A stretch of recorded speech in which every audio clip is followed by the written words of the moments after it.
Hello बच्चों, चलिए प्रश्न पढ़ते हैं। बोला गया है, यदि एक कण नियत चाल से एक वक्रीय पथ पर गतिमान हो तब पहला विकल्प है वेग नियत रहता है, दूसरा विकल्प है वस्तु त्वरित होती है, तीसरा विकल्प है वस्तु त्वरित नहीं होती, चौथा विकल्प है वस्तु घटने पर वेग के साथ गतिशील होता है। आइए बच्चों प्रश्न के लिए मुख्य अवधारणा की चर्चा करते हैं। मुख्य अवधारणा तो बच्चों देखिए, इस स्थिति में बात की जाए तो कोई भी कण जो वृत्तीय मार्ग पर गमन कर रहा है बच्चों, तो इसकी त्रिज्या r है। तो बच्चों इस स्थिति में इसका स्पर्श रेखीय वेग होता है बच्चों v। जो v होता है बच्चों, इसका परिमाण बच्चों नियत रहता है। इसकी दिशा बदलती रहती है बच्चों, हर बिंदु पर इसकी दिशा बदलती रहती है, लेकिन इसका परिमाण क्या रहता है, नियत रहता है। तो बताया गया है कि एक कण नियत चाल से चल रही है। तो बच्चों जब कोई भी कण वृत्तीय पथ पर गति करता है तो बच्चों वृत्तीय पथ पर गति करते हुए कण पर दो तरह के त्वरण लगते हैं बच्चों।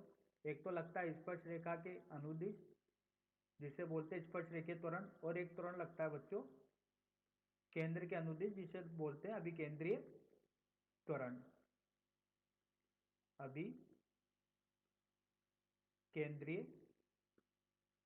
त्वरण और एटी होता है बच्चों स्पर्श रेखा के अनुदिश या स्पर्श रेखीय त्वरण। अब देखिए बच्चों, जब ये कोई भी वृत्ताकार पथ पर घूम रहा है और अगर इसकी चाल नियत है तो एटी का मान जो होगा, स्पर्श रेखीय त्वरण जो होगा, ये क्या होगा, शून्य होगा, क्योंकि अगर चाल ही नियत है तो त्वरण आएगा ही नहीं। सिर्फ इसमें एक त्वरण आएगा बच्चों, जो कि होगा अभिकेंद्रीय त्वरण। अब बच्चों अभिकेंद्रीय त्वरण का कार्य होता है इसको घुमाना, और चलाने का कार्य करता है बच्चों स्पर्श रेखीय त्वरण। तो बच्चों अगर ये नियत चाल से चल रहा है तो इसमें स्पर्श रेखा के अनुदिश कोई त्वरण नहीं आया, लेकिन यहां पर एसी का जो परिमाण है वो भी कैसा रहेगा, नियत रहने वाला है। अगर मैं ये माना कि अगर वेग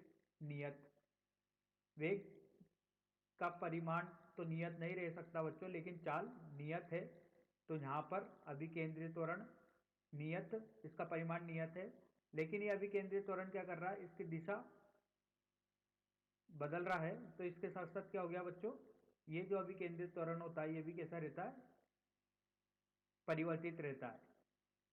परिमाण नियत है लेकिन दिशा बदल रही है। तो आइए बच्चों इस मुख्य उदाहरण के आधार पर प्रश्न को हल करते हैं। तो देखिए बच्चों, एक कण नियत चाल से वक्रीय पथ पर गति कर रहा है, तो बच्चों इसकी जो चाल है वो कैसी है, नियत है। तो बच्चों अगर चाल नियत है तो जैसा मुख्य उदाहरण में समझा, तो स्पर्श रेखीय त्वरण क्या होगा बच्चों, शून्य होगा। इसके पास एक त्वरण होगा, जो कि कौन सा त्वरण होगा बच्चों, अभिकेंद्रीय त्वरण, ये शून्य नहीं होगा।